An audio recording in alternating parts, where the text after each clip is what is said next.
আমাদের শরীরে যখন এই অবাঞ্ছিত লোম দেখা দেয় তখন আমরা খুবই বিরক্ত হয়ে যাই, আর এই লোমের কারণে আমাদের পুরো মুখের শেপটাই নষ্ট হয়ে যায়।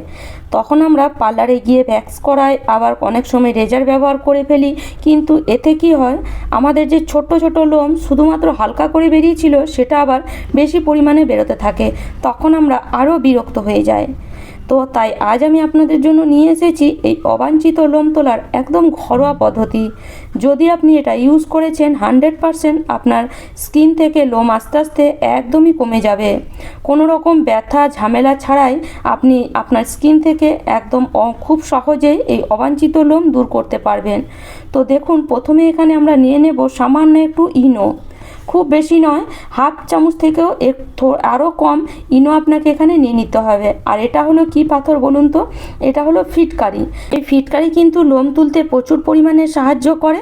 তো সামান্য একটু ফিটকারি এইভাবে আপনি একটা গ্রেটারের সাহায্যে একটু গ্রেট করে নেবেন, এতে ফিটকারিটা খুব সহজেই কিন্তু গুঁড়ো হয়ে যাবে। তো এইভাবে যদি ফিটকারি নিয়ে নেন তাহলে কিন্তু আপনার শরীরে অবাঞ্ছিত লোম খুব সহজে আপনি তুলে ফেলতে পারবেন। তো দেখুন, এখানে আমি ফিটকারিটা কিছুটা পরিমাণ গ্রেট করে নিয়েছি। আর এই ইনো আর ফিটকারি যদি একসাথে মিশিয়ে দিয়েছেন, বিশ্বাস করুন আপনার স্কিনে যত অবাঞ্ছিত লোম থাক কেন না, সব অবাঞ্ছিত লোম খুব সহজে আপনি দূর করতে পারবেন। তবে এর সাথে আমাদের আরও কিছু জিনিস মেশাতে হবে, যার কারণে খুব সহজে অবাঞ্ছিত লোম কিন্তু উঠে যাবে, আর তার জন্য আমাদের কোনো রকম ব্যথা হবে না। তো এখানে দেখুন, আমি নিয়ে নিচ্ছি সামান্য একটু টুথপেস্ট। তো যে কোনো সাদা টুথপেস্ট আপনি নিয়ে নিতে পারেন, সেটা কোলগেটও হতে পারে বা অন্য কোনো টুথপেস্টও হতে পারে। তবে কোনো কালারফুল টুথপেস্ট নেবেন না বা কোনো স্মেল দেওয়া টুথপেস্ট নেবেন না। তো সেই জন্য একটু নর্মাল টুথপেস্ট নেওয়ারই চেষ্টা করবেন। সাদা হলে বা নর্মাল টুথপেস্ট হলে ভালো হয়। তো সামান্য একটু টুথপেস্ট নিয়ে এবার ভালো করে তিনটে জিনিসকে প্রথমে মিশিয়ে নেব। তো এইভাবে মেশালে দেখবেন এটা একদম একটা ফ্লাফি, একদম ক্রিমের মতন একটা তৈরি হয়ে আসছে। এবার এখানে দিয়ে দেবো আমরা সামান্য একটু ভেসলিন। এই ভেসলিন কিন্তু আমাদের শরীরে অবাঞ্ছিত লোম তুলতে সাহায্য করে, তার সাথে সাথে আমাদের স্কিন প্রোটেক্টর হিসাবেও কিন্তু কাজ করে। তো ভেসলিন এখানে অবশ্যই দেবেন। তো সামান্য একটু ভেসলিন এখানে দিয়ে ভালো করে এটাকে মিশিয়ে নিতে হবে।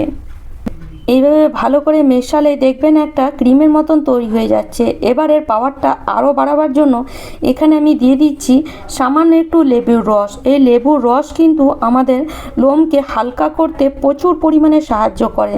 তো সামান্য একটু লেবুর রস এখানে অবশ্যই দেবেন। লেবুর রস দিয়ে ভালো করে এটাকে মিশিয়ে নিয়ে দেখবেন এটা একদম একটা ফ্লাফি তৈরি হয়ে যাচ্ছে,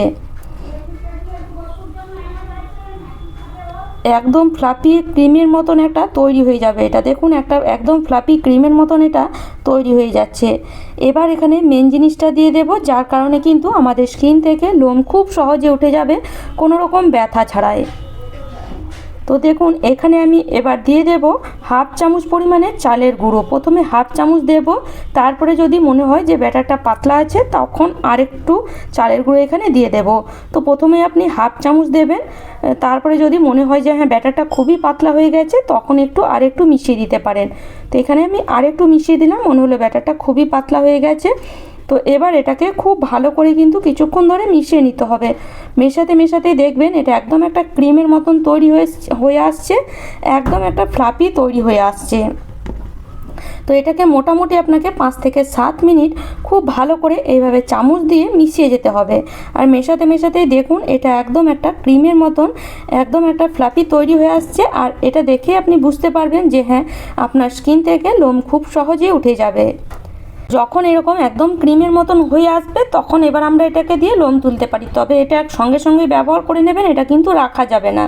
তো আমি আমার হাতে লোম তুলে দেখাবো। আমার হাতে একদম সূক্ষ্ম সূক্ষ্ম লোম, খুব বেশি কিন্তু আমার হাতে লোম নেই। তো সূক্ষ্ম সূক্ষ্ম যদি লোম থাকে সেগুলোও কিন্তু আপনি উঠিয়ে নিতে পারবেন। অনেক সময় আমাদের মনে হয় কোনো বিয়েবাড়ি গেলে বা কোনো অনুষ্ঠানের বাড়ি গেলে যে আমরা আমাদের হাতে পায়ে লোমগুলো ছোট ছোট থাকলেও সেগুলো যদি তুলি তাহলে হাত পাটা একটু পরিষ্কার লাগে। তো সেগুলো সেগুলো যদি আপনার তুলতে ইচ্ছা করে, সেগুলো যদি আপনি তুলতে চান, তাহলে এই ঘরোয়া রেমেডি ইউজ করে খুব সহজেই তুলে ফেলতে পারবেন। তো ভালো করে এইভাবে একটু পাতলা করে এটাকে লাগাবেন, এইভাবে পাতলা করে লাগাবেন। যখন দেখবেন এটা শুকে আসবে আরও পাতলা হয়ে যাবে। তো মোটামুটি 10 থেকে 15 মিনিট অবশ্যই রেখে দেবেন। 15 মিনিট তো রেখেই দেবেন। 15 মিনিট রাখলে দেখবেন এটা একদম শুকে আসবে আর একদম পাতলা লাগবে, মনে হবে যে হ্যাঁ লোম এবার উঠবে, আর লোমগুলো দেখবেন ওপর থেকে একদম বোঝা যাবে। এবার একটা টিস্যু পেপার নিয়ে লোমের উল্টো দিকটা যদি এইভাবে একটু ঘষে দেন, দেখবেন খুব সহজে লোমগুলো উঠে আসছে। দেখুন আমি টিস্যু পেপার আপনাদেরকে দেখিয়েও দিচ্ছি কত সহজে লোমটা উঠে এসেছে। দেখুন একদম সূক্ষ্ম সূক্ষ্ম লোম ছিল, খুব সহজে কিন্তু উঠে যাচ্ছে। আমার হাত দেখে আপনারা বুঝতে পারছেন আমার হাতে কিন্তু খুব বেশি লোম নেই, তবুও কিন্তু এই সূক্ষ্ম সূক্ষ্ম লোমগুলো খুব সহজেই উঠে যাচ্ছে। দেখতে পাচ্ছেন, দেখুন কত সহজে লোমগুলো উঠে আসছে। এবার আমি টিস্যু পেপারটা আপনাদেরকে খুলেও দেখাবো যে কত সহজে একদম যে সূক্ষ্ম সূক্ষ্ম লোম সেগুলোও কিন্তু উঠে যাচ্ছে।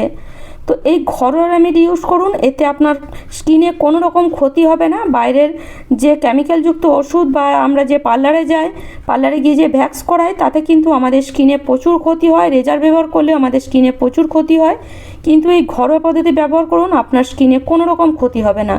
দেখুন কত সূক্ষ্ম লোম উঠে গেছে, আর আমার হাতটা দেখুন এখন কতটা পরিষ্কার লাগছে। তো এইভাবে কিন্তু আপনি খুব সহজে আপনার স্কিন থেকে অবাঞ্ছিত লোম তুলে ফেলতে পারেন, কোনো রকম ব্যথা, কোনো রকম খরচা ছাড়াই। তো আশা করি আজকের টিপসটি আপনাদের কাজে আসবে। আর আমার টিপস যদি আপনাদের এতটুকু ভালো লেগে থাকে, তাহলে অবশ্যই লাইক করবেন, শেয়ার করবেন, আর আমার চ্যানেলে নতুন বন্ধু হয়ে থাকলে চ্যানেলটিকে অবশ্যই সাবস্ক্রাইব করে নেবেন এরকম নিত্য নতুন টিপস দেখার জন্য। তাহলে চলুন আজ এই পর্যন্ত, ভালো থাকবেন, সুস্থ থাকবেন, ধন্যবাদ।